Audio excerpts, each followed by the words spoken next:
Hello বন্ধুরা, good morning. সবাইকে জানাই নববর্ষের অনেক অনেক শুভেচ্ছা। তো আমাদের এই তো ছেলেকে স্নান কমপ্লিট করানো হলো, তারপরে এই যে নতুন জামা পরিয়ে দিয়েছি ওকে।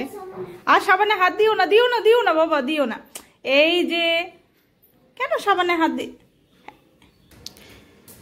তো যাই হোক, সবার আজকে আশা করি ভালো করে দিন কাটবে। তো আমাদেরও আজকে অনেক কিছু প্ল্যানিং রয়েছে। প্ল্যানিং বলতে ছেলে আমার বিরিয়ানি খেতে ভালোবাসে, তো যার জন্য আজকে আমি ওর জন্য বিরিয়ানি বানাবো। আর তার উপর আবার বাড়ি থেকেও মানে আমার ওই বাড়ি থেকেও নিমন্ত্রণ করেছে, কিন্তু বরের ছুটি ম্যানেজ হলো না। তো যাই হোক, আগে বাড়িতে রান্না বান্না করে তারপরে তখন আমি যাব। একে নিয়ে যাব না, কারণ এ নিয়ে গেলে পরে একে নিয়ে আসাটা খুব মুশকিল হয়ে যায়, কারণ ও আসতে চায় না। আর দিনে গিয়ে দিনে আসাটা তো আরও হেডেকের ব্যাপার একটা। যাই হোক, চলো দেখতে থাকো সারাদিন কি করছি না করছি, সমস্যাটা তোমাদের সঙ্গে শেয়ার করব। তো আপাতত আগে ছেলেকে তাড়াতাড়ি খাইয়ে দিই, তারপরে আমি স্নান করে পুজো দেবো। পুজো টুজো দিয়ে তারপরে রান্না বান্না শুরু করব। তো আমার এই যে পুজো দেওয়া কমপ্লিট হয়ে গেল। আর এই যে এদিকে ও খেলাধুলা করছে, আর আমি এই যে এখন রান্না বান্না শুরু করব বিরিয়ানি। চলো, তো এই যে বিরিয়ানির শুরু করলাম। এখানে এই যে আলুটাকে আমি সিদ্ধ করে নিয়েছি লবণ আর হলুদ দিয়ে, আর এদিকে ভাতটা চলছে। আর এদিকে এই যে মাংস ম্যারিনেট করে রেখেছি, আদা রসুন আর লবণ, সামান্য পরিমাণে হলুদ দিয়েছি আজকে, অন্যান্য দিন তো হলুদ দেই না। তো যাই হোক, এই যে তেল গরম হয়ে গেছে, আগে পেঁয়াজটাকে দিয়ে দেবো। আর বিরিয়ানি রেসিপি তো বহুবার শেয়ার করেছি, একই রকম, আর যেন মানে অল্প অল্প শেয়ার করবো তোমাদের সাথে। চলো, তো এই যে বিরিয়ানির রাইসটা কমপ্লিট হয়ে গেছে, নামিয়ে নিয়েছি। আর এদিকে পেঁয়াজটাও আমার লাল করে ভাজা হয়ে গেল, আর একটুখানি ভেজে নিই, তারপরে তখন মাংসটা এর মধ্যে দিয়ে দেবো, ম্যারিনেট করে রাখা মাংসটা। তো আজকে চিকেন পকোড়াও করব। তো চিকেন পকোড়ার এটাকে এখন রেডি করছি। এখানে ডিম দিয়ে দিয়েছি, আদা দিয়েছি, রসুন দিয়েছি, লবণ দিয়েছি। এখন কর্নফ্লাওয়ার দেবো আর সামান্য পরিমাণে একটু ময়দা দেবো, দিয়ে এটাকে আমি মেখে রাখি। তো এদিকে এই যে মাংসটা কষানো চলছে।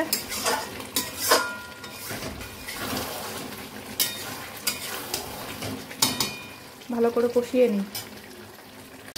তো এদিকে চিকেন পকোড়াও ভেজে নিচ্ছি, কারণ চিকেন পকোড়া গরম গরম খেতে দারুণ লাগে।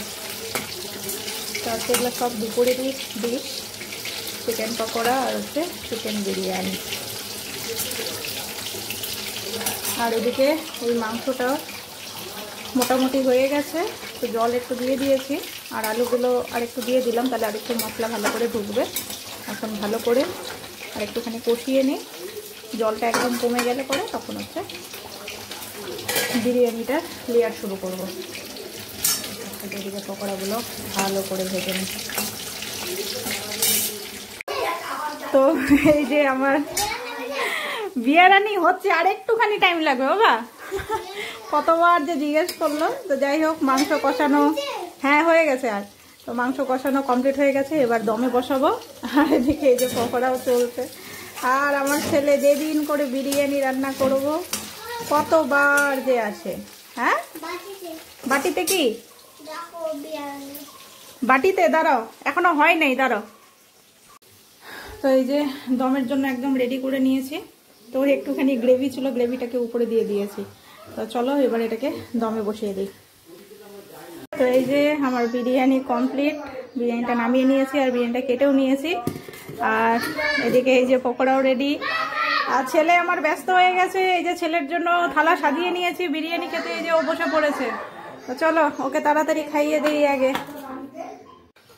তো নিয়ে নিয়েছি দুপুরে এখন খাবার দাবার, এই যে বিরিয়ানি, এদিকে চিকেন পকোড়া, এদিকে কাকু বাবারা খাচ্ছে, এদিকে ছেলের খাওয়া কমপ্লিট।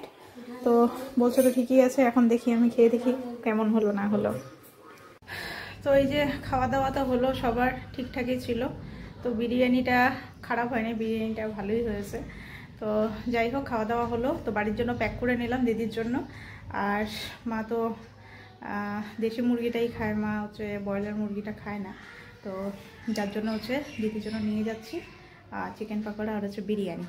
আর মা ওদিকে আবার রান্না করেছে পাঁঠার মাংস, আরও কত কী যে রান্না করেছে। আসলে মানে বড় নিমন্ত্রণ ছিল আজকে, কিন্তু ওদের ছুটির এই সমস্যা, যে বললাম না রেলের লোকেদের যে কী অবস্থা বাড়িঘরের,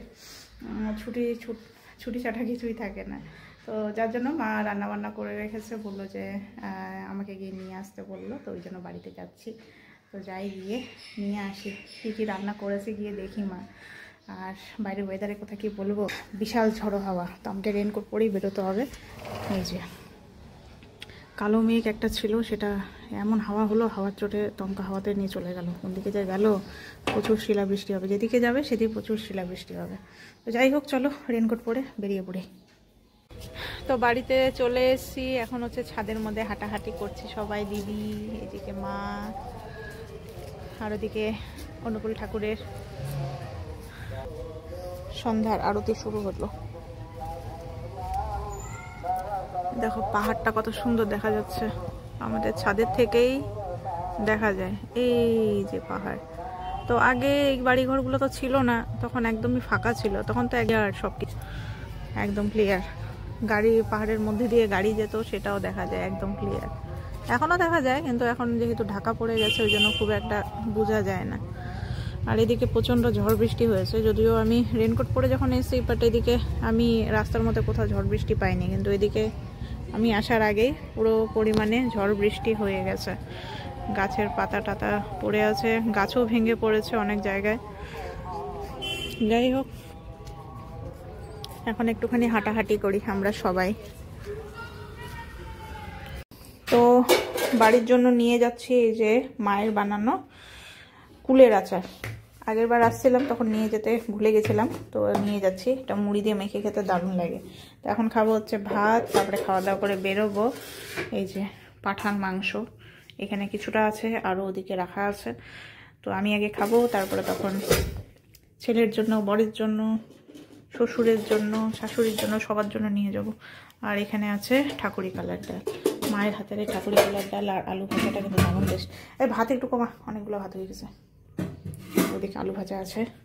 তো চলো তাড়াতাড়ি খাওয়া দাওয়া করে। আর এদিকে লাইট নেই, লোডশেডিং, এমন ঝড় হয়েছে, কোথায় যে গাছপালা ভাঙলো। আর আমাদের নিচতলাতে ইনভার্টার নেই, উপরতলাতে ইনভার্টার আছে। নিচতলাটা বেসিক্যালি আমাদের দেওয়া হয় ভাড়া। তুমি অন্ধকারের মধ্যে কি করছো? হ্যাঁ, অন্ধকারটাতে দেখো, উপরে আছে লাইট বাট নিচে নেই। হ্যাঁ, ডাল সাইডে দিয়ে দে। তো যাই হোক, বাড়িতে চলে এসেছি। তো এখন একটু খাবো হচ্ছে কি কফি। মাথাটা একদম চেপে ধরে আছে, এত দূর রাস্তা গাড়ি চালানোর থেকেও বড় কথা এত জ্যাম না। আর আজকে সবাই হালখাতার জন্য সবাই বেরিয়েছে মিষ্টির প্যাকেট আর ক্যালেন্ডার কালেক্ট করার জন্য। তা আমি আবার শ্বশুরমশাইকে বললাম যে চলো আমরাও যাই। আর শ্বশুরমশাই অনেক কয়টা ইনভাইট রয়েছে, কিন্তু বলছে যাবো না, যাবে না তো যাবেই না। তো যাই হোক, শাশুড়ি মা গেছে, কোথায় যাচ্ছে কি যাচ্ছে, কোথায় কোথায় কোথায় যে গেল কি জানি, দেখা যাক কি নিয়ে আসে। আমার কিন্তু বেশ ভালো লাগে হালখাতা মিষ্টির প্যাকেট কালেক্ট করা, মেনলি হচ্ছে উদ্দেশ্য মিষ্টির প্যাকেট কালেক্ট করা, আর কিছু না। তো যাই হোক, চলো এখন একটুখানি আগে কফি খাই, তারপরে তখন ড্রেস চেঞ্জ করবো। আগে কফি খাবো, কারণ আমার মাথা প্রচণ্ড ব্যথা করছে। রাতের খাওয়া দাওয়া হলো সবার কমপ্লিট। এখন বাজে কটা? এখন বাজে হচ্ছে গিয়ে 11টা বাজতেই চললো, 10টা 41 মতো বাজে। তো চলো বন্ধুরা, আজকের ভিডিওটা এখানেই শেষ করছি। আর আমাদের নববর্ষ খুবই ভালো কাটলো। তোমাদের কেমন কাটলো? আশা করি তোমাদেরও ভালো কেটেছে। আর এই বছরটা সবার খুব ভালো থাকুক, ভালোভাবে কাটুক, সবাই সুস্থ থাকুক, আনন্দে থাকুক, এটাই প্রার্থনা। তো চলো নেক্সট ভিডিওতে আবার দেখা হবে তোমাদের সাথে। আজকের মতো গুড নাইট, ভালো থেকো সবাই।